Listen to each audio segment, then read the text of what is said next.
que acho que para pôr o país na ordem é preciso dizer. Portanto, eu não vou dizer uma coisa diferente daqui a 4 semanas. Na segunda volta é o mesmo desafio para o André Ventura, que quer ser Primeiro-Ministro. O fato que diz que prefere, ou seja... Nós no dia 18 temos uma eleição. O discurso consegue convencer um país inteiro para ganhar eleições também legislativas. É o que eu lhe digo. A minha questão não é convencer. A minha questão é... Mas quer governar? Tem de ganhar. A minha questão, deixa-me dizer isto, a minha questão é mesmo mudar o país. Eu estou aqui para mudar o país. O Francisco Sá Carneiro dizia saber sair a tempo, saber romper quando é preciso, afirmar a nossa convicção. É isso que eu acho. Nós temos que afirmar os valores em que acreditamos. A mudança que Portugal tem que fazer, no dia 18 vai a votos.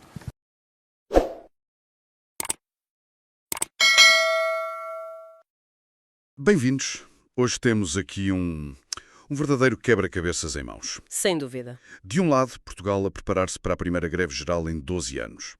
O que é um sinal claro de que as coisas não estão bem. Um sinal muito forte, sim. E do outro, abrimos a revista The Economist e vemos Portugal a ser coroado como economia com melhor desempenho do ano. Como é que isto é possível? Como é que estas duas realidades coexistem, não é? Exatamente. Para tentar perceber isto, vamos mergulhar a fundo numa fonte muito específica, uma entrevista longa a André Ventura, que está, no centro de todo este debate. O nosso objetivo é tentar perceber a visão dele, os argumentos, e o momento em que a entrevista acontece é crucial, não é um momento qualquer. Não de todo. Temos esta agitação social e, ao mesmo tempo, já se sente o arranque para a corrida presidencial. Portanto, ele não está a falar só como líder da oposição, está a falar já como candidato. Exato, já está a construir a sua narrativa. Cada palavra tem um duplo propósito. É isso mesmo. Então, vamos começar por aí, por essa contradição. Neste Prime Time, André Ventura, líder do Chega e candidato à presidência da República. André Ventura, boa noite. Boa noite. Bem-vindo ao Prime Time, obrigado pela sua presença. Já vamos à saúde, mas primeiro o desafio mais imediato, no sentido em que estamos a dias da greve geral, será a 11ª na história da democracia e a primeira em 12 anos. O André Ventura considera que esta greve podia ter sido evitada porque o Governo desrespeitou quem trabalha. Ainda há semanas, no entanto, dava a entender que a culpa era das centrais sindicais, nomeadamente a UGT, que acusava de estar a ser instrumentalizada e manipulada pelo PS. Porquê é que mudou de posição e de quem é que acha que é a culpa desta greve, afinal? Obrigado pelo convite. Não mudei de posição, é exatamente a mesma. Nós temos um governo que é responsável pelo facto de não conseguirmos acautelar que temos uma lei do trabalho que é modernizadora, ou seja, que vai ao encontro daquilo que precisamos para a economia, para o investimento, para a produtividade, mas ao mesmo tempo que não é um bar aberto de despedimentos, que não é um ataque às mães que trabalham, aos direitos de amamentação, que reconhece o trabalho por turnos e o trabalho extraordinário. Nada disso é feito nesta proposta do Governo e isso é um erro. Porquê é que eu disse que a culpa era do Governo e depois vou ao porque é que acho que também a culpa é dos sindicatos? A culpa é do Governo porque nós, o Chega, disponibilizou-se para uma negociação séria que fosse ao fundo da questão de reconhecer que tínhamos que mudar determinadas leis, no sentido de as modernizar, de torná-las, no fundo, próximas daquilo que é a Europa e os países mais ricos da Europa. Mas assim, a discussão ainda pode acontecer, porque estamos perante um anteprojeto e isto ainda terá de ir ao Parlamento. Mas este projeto já evitava um conflito social se der a ideia que vai haver mais precariedade, quer dizer, que quem trabalha ganha mal, as pessoas já ganham mal em Portugal, se ainda sentirem que a lei do trabalho vai facilitar o seu despedimento, vai dificultar o reconhecimento do seu trabalho extraordinário ou por turnos, isso dificulta. E o Chega teve uma posição sempre muito responsável nesta questão, que foi dizer assim, muito bem, há aqui um desafio, nós estamos disponíveis desde o início para o encontrar em conjunto, ainda ao encontro de preocupações que as empresas, sobretudo as pequenas e médias, têm, de flexibilidade, mas também garantindo que quem trabalha, seja na administração pública, seja na administração privada, não é tratado como mercadoria. Nós não podemos ter trabalhadores tratados como mercadoria. O Governo ignorou-nos e decidiu continuar o seu caminho em frente, procurando ir bater contra a parede, e agora diz, bom, porque é que não evitámos isto? Não evitámos porque o Governo não quis, porque não quis trabalhar connosco nesta questão. Vou-lhe dar um exemplo, 2 exemplos, aliás. As questões da amamentação, que agora o Governo nos dá razão e que vai voltar atrás, aparentemente, eram evitáveis. Era desnecessário, num país que é o mais envelhecido da Europa, neste momento, nós e Itália, tivéssemos que explicar ao Governo que não pode estar a tirar direitos a mães que trabalham, porque nós queremos é isso, queremos que trabalhadoras queiram ser mães. O Governo fez o contrário. A outra, eu sinceramente, tenho batalhado muito por isto, o trabalho por turnos e o trabalho extraordinário. Talvez isto não seja a coisa mais, digamos assim, mediática do mundo, mas há muita gente em Portugal que trabalha por turnos, tem horas de trabalho extraordinárias nas suas várias vertentes, com vários horários, não consegue ter vida familiar e não se sente valorizado. Esta legislação do trabalho também vai no sentido contrário. Portanto, neste sentido, o Governo falhou. Mas, por outro lado, eu, quando falei dos sindicatos, falei com conhecimento de causa. Por um lado, nós temos uma série de sindicalistas que não sabem já o que é trabalhar. O caso da FENPROF é evidente. Nós temos alguém que se diz sindicalista dos professores, mas não trabalha há 30 anos. Não sabe o que é ser professor há 30 anos. Isto é errado. Não deve acontecer. E eu acho que os próprios, pelo menos do que me transmitem a mim e ao Chega, os próprios profissionais dos setores gostavam de ser representados por pessoas que sabem o que é que eles passam e aquilo que eles sentem. Mas no caso da UGT, é de facto um pouco mais profundo. O Chega reuniu com a UGT no Parlamento. Não é uma questão, eu não estou a dizer de cor. Não é eu que lá estava, estavam deputados do Chega e dirigentes do Chega. A UGT nunca quis, tal como o Governo, por isso é que eu digo que são corresponsáveis, nunca quis uma solução que se pudesse trabalhar e evitar isto, que era boa para os trabalhadores. A UGT acha que está a perder terreno para a CGTP, o que é um erro, porque a CGTP é um braço do Partido Comunista, e a UGT não aceitou, nem quis pôr em cima da mesa propostas que nós tínhamos. Mas então aí o braço de ferro não é mais culpa das estruturas sindicais, como está a referir? É dos dois, porque repare, o Governo podia ter evitado questões que sabiam que iam ser socialmente fraturantes, e é natural que sejam. Como eu lhe disse, a questão das mães, tirar direitos a quem trabalha, mas também das pessoas sentirem. Isso não é absolutamente exato, mas na atual lei laboral, a ideia que o Governo quer fazer é que vai facilitar despedimentos. E isto é errado. Nós precisamos de uma economia que gere emprego, não é que gere despedimentos. Mas do ponto de vista dos portugueses, acha que os portugueses compreendem esta greve geral? Os que trabalham e conhecem a proposta que está em cima da mesa, se calhar compreendem e percebem. Porquê? Porque olham para ela e dizem assim, de facto, um governo que quer tirar direitos a quem tem filhos, a quem já está a fazer um esforço tremendo para conseguir ter uma família e trabalhar. E sentirem ainda que nós valorizamos mais em Portugal quem não quer fazer nada, quem não trabalha, quem vive de subsídios, do que quem trabalha, que vai ser penalizado, as pessoas revoltam-se. Mas o ponto e isso aqui é normal. O André também acha que esta greve, de certa forma, está a ser instrumentalizada. Agora vamos à outra parte. Esta era a parte que o Governo podia ter evitado. Se eu estivesse no Governo, o sinal que dava à economia é nós temos que valorizar quem trabalha e não quem não quer fazer nada. E esse é um sinal importante, porque depois no fim, se formos a essa questão, percebemos como, se nós valorizarmos mais quem trabalha e não quem recebe subsídios, temos mais margem para poder valorizar aqueles que efetivamente se esforçam. Mas então, não é o contrário. Agora deixa-me falar às centrais sindicais, Sim, porque acho que é importante. Porque é que também digo, como disse bem no início, que há aqui uma certa culpa de estruturas sindicais? Primeiro, porque estão completamente desatualizadas. Segundo, porque nunca mostraram, na minha perspectiva e na do Chega, que lidámos com esta questão, vontade genuína de chegar a pontos de consenso. Acha que querem avançar porque sim? Querem avançar porque querem marcar terreno político. O PS precisa marcar terreno político. O PS perdeu o lugar de líder da oposição, passou a ser o Chega. O PS tem que fazer...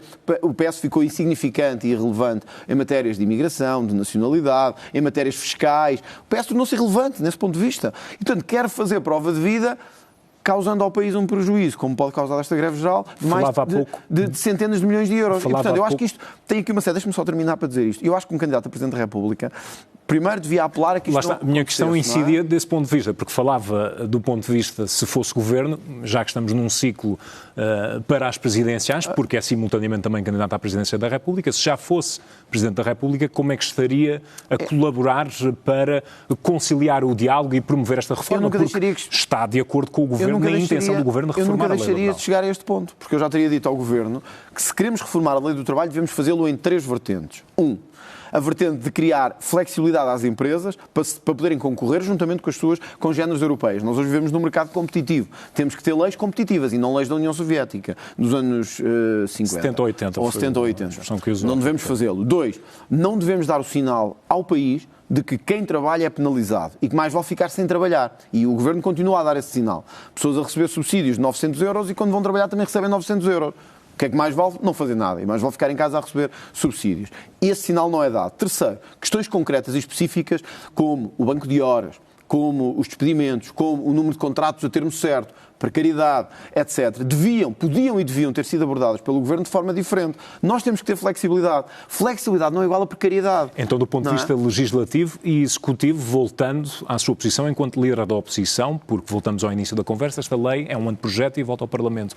Esses exemplos que deu são as alterações que fariam o Chega a aprovar este pacote laboral? Não, aprovar não, porque o Governo não voltou atrás nelas. Portanto, o Governo, neste momento, não mostrou nenhuma disponibilidade até agora. Se vai Parlamento, o Chega tem essa influência para voltar a tentar alterar o tal como fez no orçamento. Mas repare, mais uma vez é um mau caminho. Podíamos fazê-lo por consenso, podíamos fazê-lo por trabalho prévio, podíamos fazê-lo por esforço prévio, estamos a fazê-lo pela pior das maneiras, que é o conflito.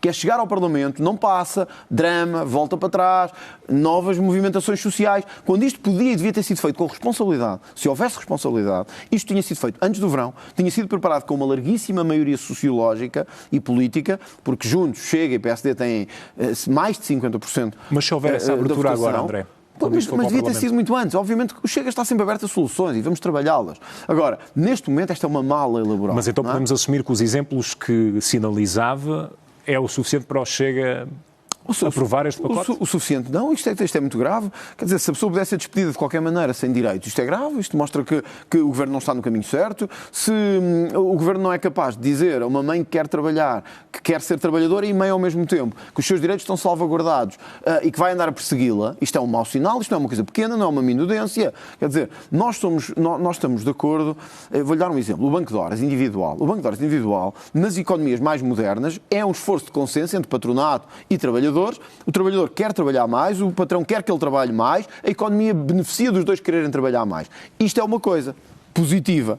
O que é negativo? É a pessoa esforçar-se, trabalhar mais horas do que o outro e sentir que se quer trabalha mais, quer trabalho por turnos em horários muito difíceis. Isso não é reconhecido. Se me disser assim, isto para nós são linhas fundamentais. São, porque uma grande parte do país trabalha por turnos e trabalha para lá do seu horário. Acontece na saúde, acontece nos transportes, acontece nos serviços administrativos. E para nós temos muita gente que trabalha para lá da sua hora e tem que ser reconhecidos. Para estes serviços funcionarem todos na quinta-feira, o Governo descartou um cenário de requisição civil, mas alertou que os serviços mínimos são para cumprir. Num país em que existe também a percepção de que o cumprimento dos serviços mínimos em si tem os seus problemas, acha que o Governo devia ter avançado para uma requisição civil de setores críticos? Há tribunais que avaliam isso e arbitrais que avaliam isso. Sei que há setores em que isso aconteceu, setores em que não aconteceu. Para mim, o ponto fundamental é que todos vejam os seus direitos salvaguardados e aqui volto ao ponto, inclusivamente os utentes de serviços que vão ser prejudicados nesse dia. O setor dos transportes é daquele, provavelmente, onde as questões que eu tenho levantado, por turnos, trabalho excepcional, trabalho extraordinário, mais são efetivos. E os trabalhadores dos transportes têm toda a razão naquilo que dizem. Eles são, de facto, tal como os na área da saúde e etc. Eles são dos mais penalizados em matéria de poder ter um trabalho com direitos. Isso é uma evidência. Porém, também temos que olhar para todos os outros, que no caso dos transportes vão ser penalizados com a ausência de uma solução. Eu acho que mais relevante, porque vai ser difícil garantir serviços mínimos num país em greve geral. Vai ser difícil. Deve-se tentar, mas vai ser difícil. Eu acho que deve haver um esforço de compensação de pessoas que têm o seu passe, por exemplo, pago, o seu passe ferroviário, mas não vão ter comboio para ir para o trabalho. Ou pessoas que têm o seu serviço público marcado e agendado e vão ter que reagendar para outro dia. Nós temos que começar a pensar, e eu também não tenho a solução definitiva. Mas se houver problemas graves, vai estar cá para dizer, se calhar devíamos ter avançado para uma com certeza, civil. Estarei cá para avaliar. O que eu quero é que um país moderno garante que os trabalhadores têm direitos, mas também garante que os utentes não perdem os seus direitos. Portanto, se a pessoa pagou um passe, a pessoa tem direito ao acesso a um serviço e naquele dia não tem que ser compensado por isso. O que eu tenho insistido é, primeiro isto nunca devia ter chegado aqui, mas isto agora até é uma questão que extravasa a questão da greve geral e entra num outro ponto que eu acho que todos devíamos discutir enquanto país e que acho que eu, como candidato presidencial, devo discutir, que é que forma de compensação se pode dar às pessoas quando os seus serviços públicos são afetados. Naquele dia, muita gente que se aproximará de um transporte não o terá. Outros que se aproximarão de serviços de saúde também não o terão. Outros que se aproximarão de institutos de marcação, de serviços públicos, seja de que tipo for, não o terão. Serão compensados. Porquê é que não serão compensados? E eu acho que nós, como democracia madura, temos que avançar por aí. A dias desta greve geral, André Ventura, uma notícia do jornal Economist que escolhe Portugal como uma economia com o melhor desempenho do ano. Pergunto-lhe se é coisa para inglês ver ou se acha que os portugueses se identificam bastante com este desempenho. Não, eu acho que há aqui dois pontos. Primeiro, tudo o que é destaque de Portugal deve ser destacado e nós devemos destacar isso. Não devemos ser os políticos que é sempre o bota abaixo, dizer não, isto aqui não interessa nada e tal. Eu hoje, os jornalistas também perguntaram sobre isso. O que eu disse foi que uma coisa é o destaque, digamos assim, teórico. E isso é bom. Tudo o que destacar Portugal, seja de que forma for, pela positiva, eu acho que merece ser destacado. E a nível internacional, mais ainda, devemos nos orgulhar disso. Agora, vamos a factos, porque a economia não é só números no Excel. Vamos a factos. Estamos com a maior taxa de risco de pobreza dos últimos anos. 2 milhões de pessoas estão em risco de pobreza. Isto é um dado fáctico deste ano. 2 milhões de pessoas. Algumas regiões mais que outras, mas 2 milhões de pessoas estão em risco de pobreza. Isto é uma brutalidade. Os salários em Portugal, e isto é um dado que também é importante ser dito, se a economia... Nós não podemos ter a tal lógica do Primeiro-Ministro que é a economia está bem, as pessoas é que não. Isso é errado. As pessoas é que têm que estar bem. A economia também deve estar bem, mas as pessoas têm que estar bem em primeiro lugar. Vou-lhe dar um dado que eu acho que é relevante para refletirmos sobre isto. O salário médio em Portugal, se não me engano, estes números são mais ou menos assim, como lhe vou dizer, são cerca de 24.800 euros ano. A média da União Europeia é cerca de 39 mil e qualquer coisa euros. É quase metade. A economia... O Ministro da Economia recordava hoje que Portugal até teve o melhor crescimento do salário médio do ano passado. Pois, mas é o que os dados... O Ministro pode dizer o que ele entender. Os dados são estes deste ano. 24 mil e qualquer coisa, 24.800 salário médio. Média da União Europeia, 39 mil e qualquer coisa. Significa que estamos quase a metade do salário médio da União Europeia. E o mais grave nem é isso, é que estamos a quase metade. Países do leste e do sul da Europa, com quem competíamos há uns anos e estávamos à frente deles, estão agora a passar-nos. Portanto, como é que a economia portuguesa pode estar assim tão bem? Terceira dado igualmente importante para lá da pobreza e do salário médio. O custo da habitação, que é um dado fundamental numa economia. Nós temos hoje uma situação que é inédita, penso eu. Nós tivemos o maior aumento na União Europeia, podem confirmar isto a seguir à entrevista, tivemos o maior aumento da União Europeia no custo da habitação em relação ao ano passado. Se não me engano, 17,2%. Já temos algumas cidades portuguesas como as mais caras do mundo e da Europa para se adquirir habitação.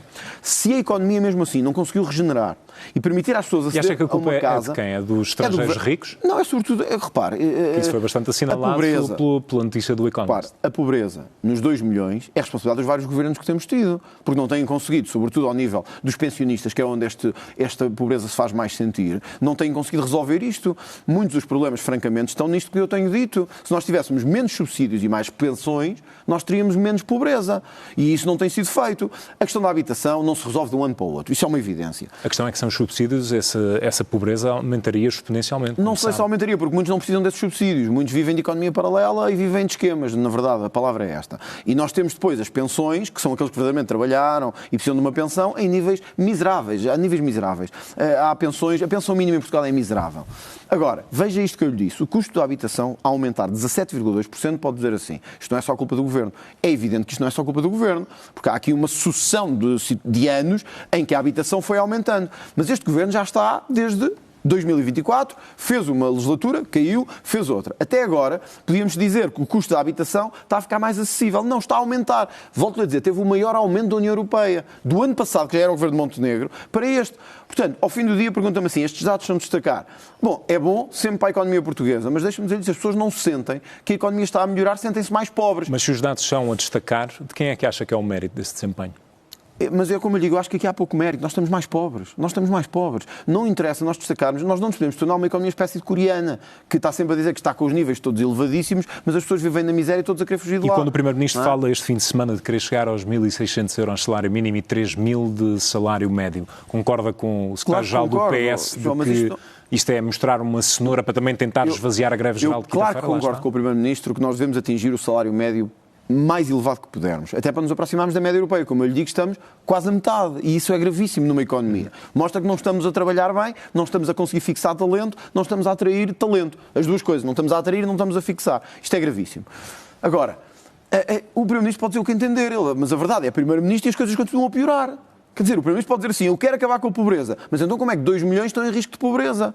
A profundidade da pobreza, os dados podem ser analisados assim, está a aumentar, e está a aumentar já neste Governo. Portanto, como é que o Governo pode dizer assim, eu quero acabar com a pobreza, mas 2 milhões, repare, 2 milhões, num país de 11 milhões, estão em pobreza ou em risco de pobreza grave. Isto significa que o Governo tem falhado. Quer dizer, o Governo passa horas no Parlamento, e eu estou lá também, eu ouço, dizer assim, sim senhor, temos aqui um problema grave de habitação. O Chega apresentou soluções para a habitação. Não digo que fossem as perfeitas, mas eram soluções que permitiam pelo menos atenuar o custo que hoje a habitação tem no bolso das pessoas. Exemplo, as deduções que fazem no IRS do custo da habitação. O Governo não quis. Ora, o dado que lhe estou a dar, João, é fidedigno. Aumentou mais de 17% o custo da habitação em Portugal. E, portanto, como é que se pode dizer que o Governo está a funcionar bem quando isto acontece? Eu acho que não se pode dizer. Queria ouvi-lo sobre a comunicação que a Ministra da Saúde fez hoje ao país, tendo em conta a situação que enfrentamos, é um desafio mais imediato do que os problemas que têm sido sinalizados, porque Portugal entrou numa fase epidémica de gripe. A Ministra avisa que vem 8 semanas bastante exigentes, enfatizou a questão da vacinação dos grupos prioritários, suponho que acompanha-se apelo, mas como é que enquadra também a comunicação que a Ana Paula Martins fez hoje? Eu, antes de mais, compreendo que a Ministra da Saúde queira vir já dar um aviso, dizendo, atenção, isto vai ser grave e vamos ter aqui período difícil. Isso é uma evidência e acho que no inverno nós temos sempre um período mais difícil. Portanto, não é nenhuma novidade.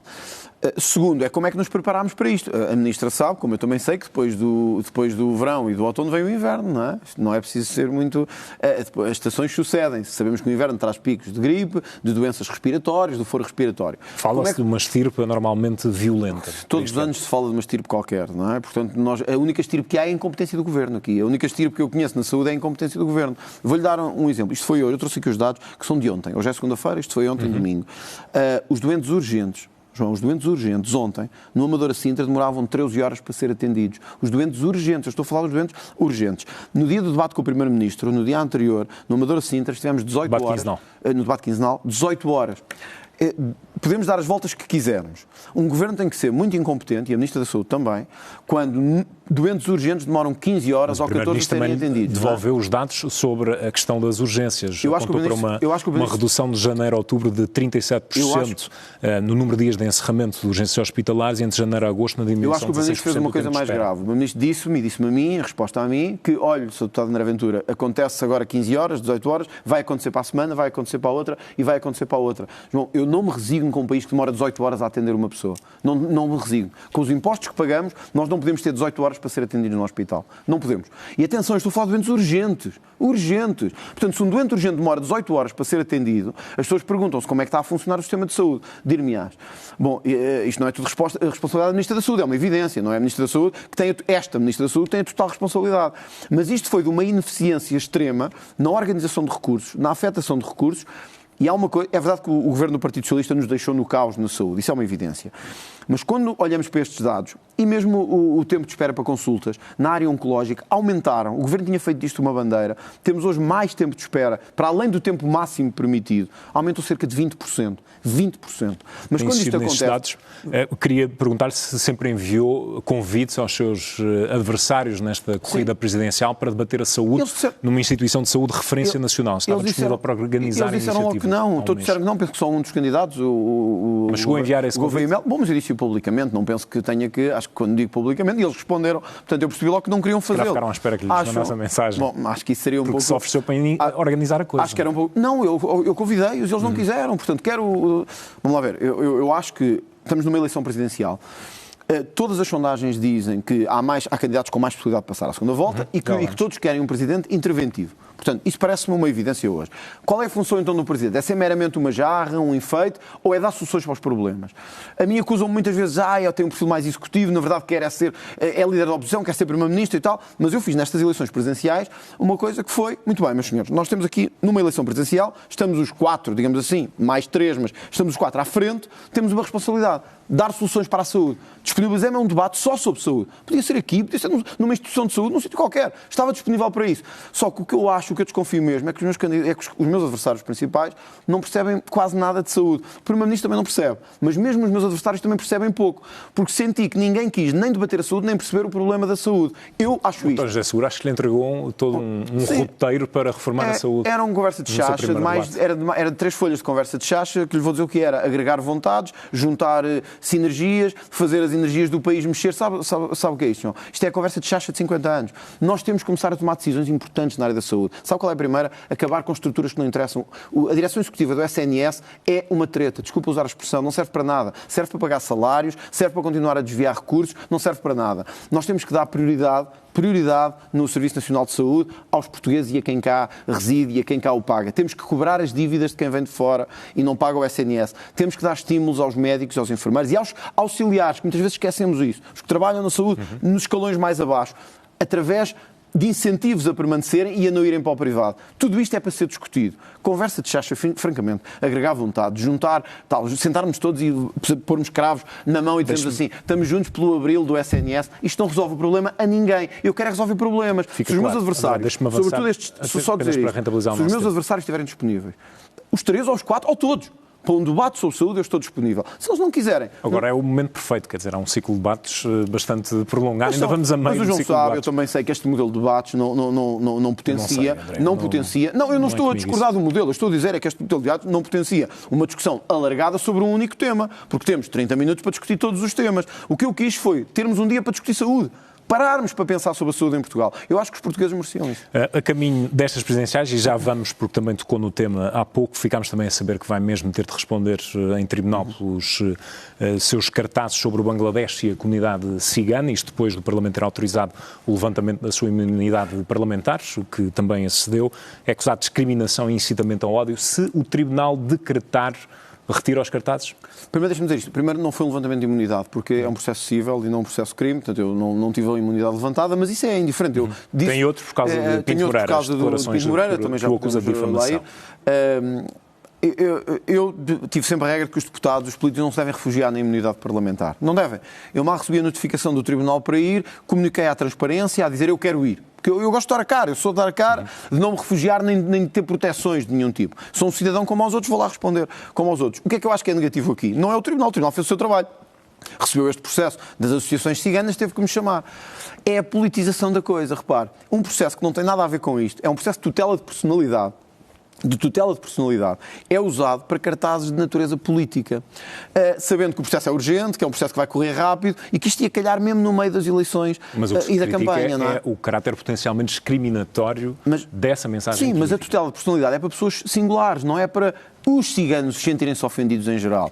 Tem que ser aquele cigano, aquela pessoa. Não é um processo geral. Qualquer pessoa que se sente ofendida mete um processo daqueles. Portanto, juridicamente não tenho nenhum pés para andar, mas eu não vou amassar aqui as pessoas com questões jurídicas, eu vou ao fundo da questão. Os ciganos sentem-se ofendidos por eu ter dito que eles têm que cumprir a lei. Eu acho que eles têm que cumprir a lei, como todos. Mas isso não está no cartaz, não é, André? O quê? O cartaz não diz os ciganos têm de cumprir a lei, vírgula, como todos. Bom, é porque eu acho, e continuo convencido disso, que os ciganos maioritariamente não cumprem a lei. E tenho direito à minha opinião. É o que eu acho. Eles também se calhar acham que eu não cumpro, se calhar acham que eu sou racista, xenófobo, e dizem-no. E nunca foi ninguém a tribunal por dizer isso.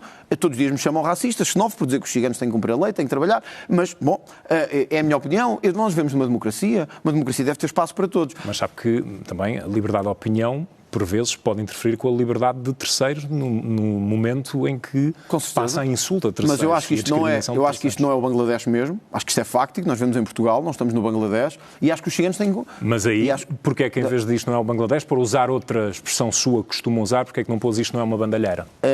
Podia usar, já usei noutros termos. Não usei porque não quisemos usar. Ou seja, percebe a minha pergunta? Há aqui, intencionalmente, dois alvos concretos na sua mensagem política. Deixa-me só explicar isto às pessoas. Ou seja, está a generalizar, está a tentar procurar defender uma mensagem política generalizando que se aplica a todos, mas está a concretizar um alvo em concreto. Deixe-me só passar algum tempo a explicar isto, porque é importante para não ser interrompido a todo momento com isso. Isto não é o Bangladesh, nós não vivemos no Bangladesh. O Bangladesh é um país onde eu não gostava de viver. Uma comunidade, um país que está nos piores rankings da democracia, onde não se tem liberdade religiosa, onde as mulheres não têm direitos, onde as pessoas são perseguidas, onde a propriedade não é respeitada, onde os animais domésticos são violentados. Eu não gosto disso. E, portanto, eu tenho direito, como candidato ao presidente do meu país, dizer isto não é o Bangladesh. Era o que faltava no dia em que... Mas está, de certa forma, coordenado também com uma tendência de imigração recente no país. Portanto, mas percebe o alcance da minha questão. Há uma intencionalidade que, se calhar, já ultrapassa a questão da liberdade. Se eu não conseguir responder, nunca vai compreender aquilo que eu quero dizer. Força. Porque é importante mesmo. Isto não é mesmo o Bangladesh. E nós devemos ter a capacidade de deixar conversa de chacha, conversa e começar a dizer às pessoas aquilo que se passa. Nós estamos a ter uma imigração descontrolada em vários aspectos, que metem em causa os direitos das mulheres, que metem em causa a nossa identidade enquanto povo, que metem em causa a nossa estrutura social, e é preciso dizê-lo. Por isso é que eu disse, isto não é o Bangladesh. Aqui respeita-se os direitos das mulheres, aqui respeita-se o pluralismo democrático, aqui respeita-se os símbolos religiosos. Este é um exemplo. Comunidade cigana. Eu já lhe disse, não vamos voltar a essa questão aqui, eu estou convencido que a comunidade cigana tem um problema sério de subsídio-dependência, problema crónico de subsídio-dependência. Acho que isto é evidente e eu já o disse também várias vezes. Você convida alguém que viva perto de uma comunidade cigana e fale com ele aqui na estúdio da CNN, perceberá exatamente aquilo que eu quero dizer, que é uma comunidade que, para além de maioritariamente, na minha perspectiva, não cumprir a lei, faz por isso e acha que tem que viver num certo tipo de privilégio. Eu acho isso errado e por isso é que quis manter estes cartazes. Eu acho que eles são o sinal de um país que se revolta. Voltando apenas à questão inicial, contra esta o Tribunal decretar impunidade. Os cartazes? Com certeza. Repare, eu vou-lhe dizer uma coisa. Eu acho, quando os ciganos me metem em tribunal, quando a comunidade do Bangladesh mete o embaixador a dizer que eu não estou a fazer uma boa campanha, quando o Pinto Moreira, o nosso homem de espinho, que pedia 25 mil euros por cada obra pública, que foi apanhado em escutas a pedir 50 mil euros por obras públicas, me põe processos por eu difamar, a dizer que ele enriqueceu à custa do dinheiro público, eu vou lhe dizer uma coisa. Esse foi o processo. Eu vou lhe dizer uma coisa. Eu tenho a minha imunidade, terei a imunidade levantada, vou ao tribunal responder e irei com gosto. Isto para mim são medalhas. É sinal que estou a pôr o país dos corruptos com medo. É sinal que estou a pôr os corruptos deste país, os que não fazem nada, os que vivem à conta do Estado, com medo. E, portanto, se o Dr. Pinto Moreira, para passar ao outro tema, que não sou o dos cartazes, acha que eu devo ser condenado por dizer que ele enriqueceu à custa do dinheiro público, olha, ele enriqueceu à custa do dinheiro público, o José Sócrates enriqueceu à custa do dinheiro público, o Manuel Pinho enriqueceu à custa do dinheiro público, se quiserem todos processem-me, não me interessa. Eu vou continuar a defender as pessoas. E já agora, se me permite, sobre justiça, posso só dizer isto, que como estamos numa corrida presidencial, eu tenho os meus três adversários principais, o Gouveia Melo, o Marcos Mendes e o António José Seguro, têm feito uma campanha miserável de ataque à justiça. De ataque à justiça, ao Ministério Público, à independência da justiça, etc. Sempre por causa do António Costa e tudo o que mete políticos. É como se quisessem uma justiça diferente para políticos. E nunca os vi queixarem-se daqueles tipos que estão à solta depois de terem queimado o motorista da Carris, nunca os vi queixarem-se disso, nunca os vi queixarem-se dos crimes de corrupção que prescrevem, como já aconteceu. Olha, muitos crimes do José Sócrates são para prescrever no próximo ano. Vão prescrever. Sabemos que vão prescrever. A CNN já o deu também. Viu alguma coisa dos meus adversários? Viu alguma coisa do manifesto dos 50? Eu quero uma justiça que funcione. Mesmo quando isso implica...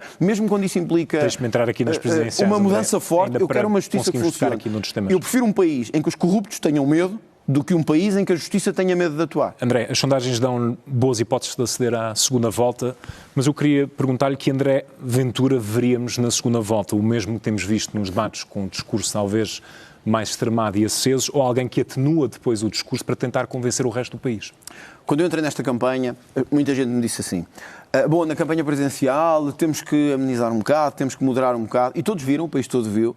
Eu mantive exatamente aquilo que eu acho, mantive exatamente o confronto que eu acho que é importante manter, sabendo que em determinados momentos há questões que exigem um determinado tipo de ponderação, há outros que exigem confronto, como o combate à corrupção, à imigração descontrolada, à identidade de género, à ideologia de género, etc. A questão é se isso serve para ganhar as eleições. Mas eu não estou aqui... Se quer ganhar as eleições.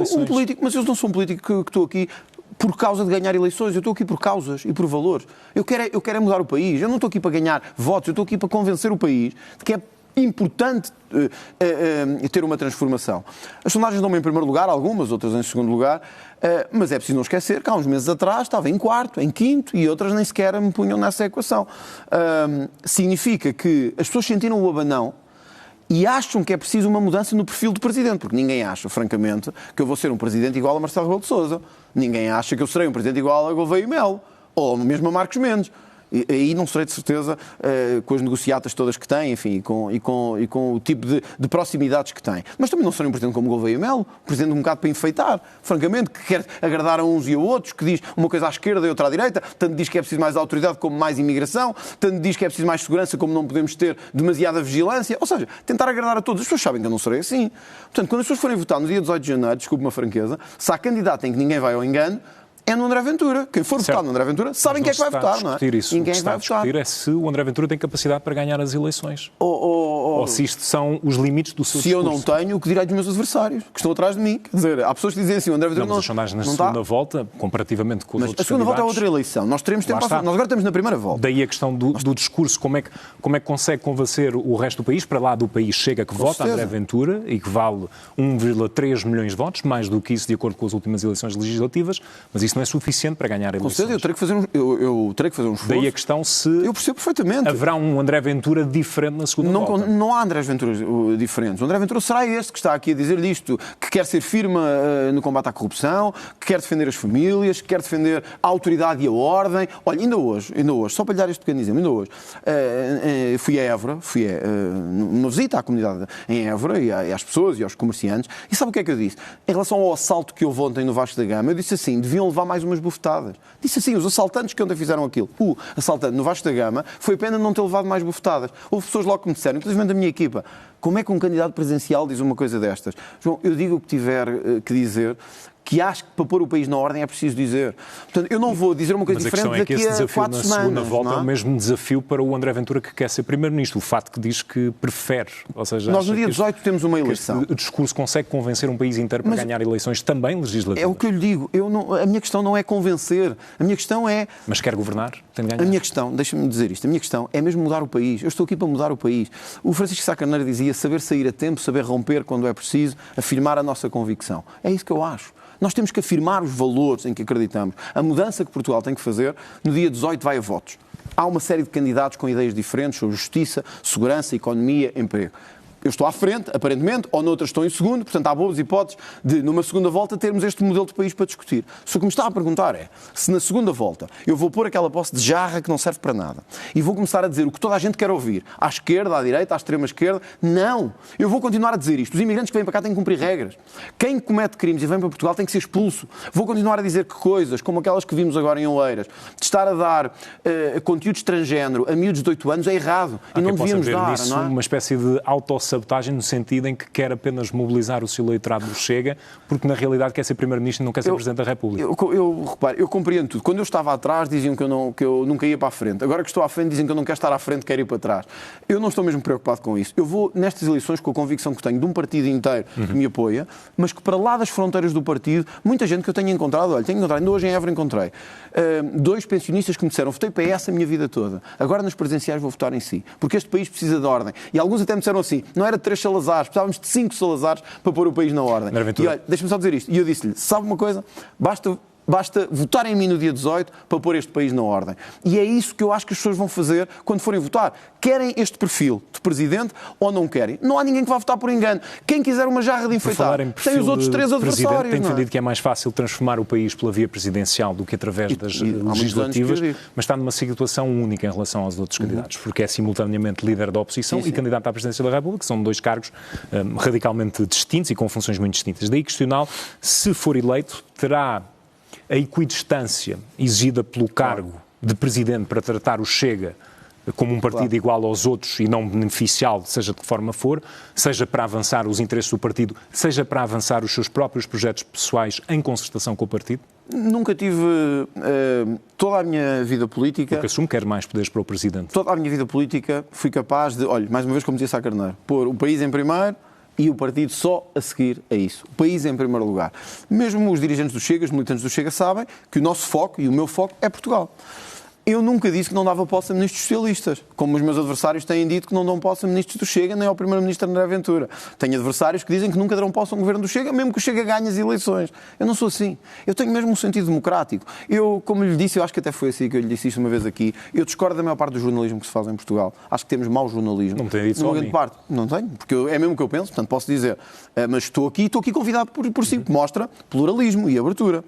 Eu acho que se faz mau jornalismo, mas eu nunca mexeria uma palha para mexer na liberdade de imprensa, para tocar na liberdade de imprensa, porque acho que é sagrada num Estado de Direito. Eu discordo em muita coisa do que a Justiça faz, não tentarei nunca fazer intromissões na Justiça. É o mesmo que o Governo. Se eu for Presidente da República e o país decidir dar ao Partido Socialista uma maioria, eu discordarei disso e acho que tenho o direito de o dizer. Estamos aí por um caminho errado. Mas deixa-me só dizer, mas não impedirei um Governo Socialista para governar. de governar. E André Ventura for se... Presidente da República, será o Chega uma espécie de braço armado ou muleta do Presidente? Pelo contrário, olha, aí era o sonho de Sá Carneiro. Um Presidente, uma maioria, capazes de juntos transformar o país. Aí era o contrário. É um Presidente e uma maioria a trabalharem juntos para transformar o país. Mas, se os portugueses entenderem que, como me elegeram Presidente da República, devem ter outro tipo de governo, seja com a configuração que for, eu acho que... o dever de um democrata como eu é respeitar essa vontade, mesmo que discorde André, dela. Não. Uns instantes outra finais coisa, só para dizer isto, uma coisa é partidos. Eu não gosto que o PS governe, não gosto que o Bloco de Esquerda, e mesmo, enfim, o PSD, mas se ganharem é o quê? Outra coisa é corrupção. Eu nunca aceitaria, isso vou dizer aqui, eu nunca aceitaria, nestas circunstâncias, que o José Sócrates fosse Primeiro-Ministro outra vez. Isso nunca aceitaria. Quer dizer, mas isso não é uma questão de liberdade, é uma questão de roubalheira. Apenas para a internacional, porque é uma frente que, embora determinada pelo Governo, também tem bastante relevância no quadro da presidência. São dias de expectativa devido às negociações para o fim da guerra na Ucrânia. Acha que o Presidente Donald Trump, quem é admirador politicamente, tem sabido defender os interesses da Ucrânia e dos europeus, seus aliados, nas conversações que tem conduzido com a Rússia, ou tem tido uma posição maioritariamente Eu acho que tem tido erros e tem tido vantagens. Não é uma questão aqui de admiração. A admiração tenho, por exemplo, olho pela Giorgia Meloni, que é uma excelente Primeira-Ministra em Itália, uma mulher que tem feito uma mudança incrível em Itália. E por Bolsonaro ainda? Eu prefiro o Bolsonaro que o Lula, que é um ladrão e roubou o país. Eu não gosto de ladrões, eu já disse isto várias vezes, eu não gosto de ladrões, tenho dificuldade em estar a lidar com ladrões que ainda por cima são reeleitos, como aconteceu com o caso do Lula da Silva. E vou continuar a dizer isto, que eu acho dos brasileiros, embora não é o meu país, e portanto eles saberão como se governa. Fui eu que o desviei, mas é uma posição que tem sido maioritariamente para a Rússia. Deixa-me dizer isto. O Donald Trump conseguiu, vou-lhe dar um exemplo, aquilo que se passa no Médio Oriente teve também a mão do Donald Trump, quer dizer, o conseguir chegar-se a uma trégua. Os democratas nunca conseguiram chegar a uma trégua no Médio Oriente. Portanto, isto foi trabalho também de Donald Trump. Onde é que eu acho que nós temos que avançar com mais cuidado e nós, europeus, também temos que assumir uma posição mais de dianteira? É na questão da Ucrânia, precisamente. Os americanos veem esta questão como uma questão distante. Nós estamos aqui ao lado do problema. Não devíamos receber nem lições de ninguém, nem permitir que, seja quem for, a China, os Estados Unidos ou outros, digam à Rússia que podem fazer o que quiserem na Europa. Não devemos fazer isso. Sou absolutamente contra, ou pelo menos tudo farei enquanto Presidente da República, de enviar tropas portuguesas para a Ucrânia. Acho que não devemos enviar os nossos jovens para morrer na Ucrânia. Mas enquanto missão de paz. Mas acho que devemos fazer o possível para, em formação, em apoio médico, em apoio financeiro, mas soldados portugueses em missão de paz, não, na Ucrânia. Já morreram quase 2 milhões de pessoas na guerra entre a Rússia e a Ucrânia. Nós não devemos pedir a uma geração que vá morrer na Ucrânia. À nossa geração de jovens. Não devemos. Isto não é uma questão de estar mais ou menos. O Chega está à vontade. Nós propusemos que a Rússia fosse considerada um Estado terrorista no Parlamento. Estamos à vontade com isso. Fomos críticos, quer que a Ucrânia vença a guerra. Acho que se a Ucrânia vencer, todos vencemos. Na Europa. Isso é uma coisa. Outra é enviar tropas para a Ucrânia, portuguesas. Nós tivemos, só para terminar, às vezes nós esquecemos a história um bocadinho. Nós tivemos tropas na Primeira Guerra Mundial. Destruíram uma geração inteira de jovens. Morreram na Flandres milhares, centenas de milhares de jovens portugueses. Eu não quero voltar a passar por isso. Acho que Portugal, com os problemas que tem hoje, não precisa enviar jovens para a guerra. Outra coisa é dizer que o Donald Trump não está certo quando quer que a Ucrânia ceda território que foi invadido por um tirano e por um ditador. Nós não devemos dar margem aos ditadores. Devemos enfrentá-los e devemos combatê-los. É isso que eu acho que devemos fazer. André Ventura, obrigado pela sua presença no Prime Time. Greve geral versus economia de topo. Na entrevista, ele não hesita em apontar culpados para a greve. Não, ele distribui culpas, mas a crítica ao governo é particularmente dura. É o alvo principal. A acusação central é que o Executivo ignorou as propostas do partido dele para negociar a lei do trabalho. Para Ventura, o que está na mesa é um ataque a direitos adquiridos, um facilitador de despedimentos. E ele dá exemplos concretos, imagino. Sim, e é aí que o argumento ganha força. Ele fala, por exemplo, na questão da amamentação. Questiona como é que se retiram direitos a mães trabalhadoras num país com uma crise demográfica como a nossa. O que é um ponto muito sensível. Muito. E depois foca-se na falta de valorização do trabalho por turnos, das horas extraordinárias. A tese dele é clara. Este conflito social era evitável. O governo, e são palavras dele, preferiu bater contra a parede. É interessante porque essa defesa dos direitos das mães ou do trabalho por turnos é um discurso que se poderia ouvir de um partido de esquerda. É taticamente astuto. Mas ele não se fica pelo governo, pois não? Não, a outra metade da culpa, segundo ele, está nos sindicatos. Que ele também acusa de estarem completamente desligados da realidade, anquilosados. Ele dá o exemplo do líder da FENPROF que, diz ele, não pisa uma sala de aula há 30 anos. Mas a crítica mais feroz é para a UGT. Ele acusa-a de agir por puro cálculo político. Ou seja, instrumentalizada. Instrumentalizada pelo Partido Socialista para tentar travar a sangria de votos para o Chega. Na visão deles, estão a prejudicar o país para servir um partido. Portanto, a narrativa que ele constrói é de um sistema em que todos os atores tradicionais falharam. Um colapso do diálogo social. Exato. E isto, se calhar, é uma boa altura para lançar uma pergunta. Neste clima de tensão, de quem é a maior responsabilidade? É o governo? São os sindicatos? Ou o problema é mais fundo? Queremos muito ler as opiniões nos comentários. E essa imagem de um país em convulsão torna o elogio da The Economist ainda mais paradoxal, não é? É a pergunta de 1 milhão de euros, como se costuma dizer. E é aí que ele apresenta a sua contranarrativa. Exatamente. Ele não diz que a The Economist está errada. Ele reconhece o destaque, mas esvazia-o de significado, chama-lhe teórico. Teórico. E para combater essa teoria, ele usa o que chama de factos da vida real. Primeiro, a pobreza. 2 milhões de pessoas em risco. Segundo, os salários. O salário médio em Portugal, que anda nos 24.800 euros por ano, É quase metade da média da União Europeia. Metade? Sim, e já estamos a ser ultrapassados por países do leste. E depois o terceiro ponto, talvez o mais sensível, a habitação.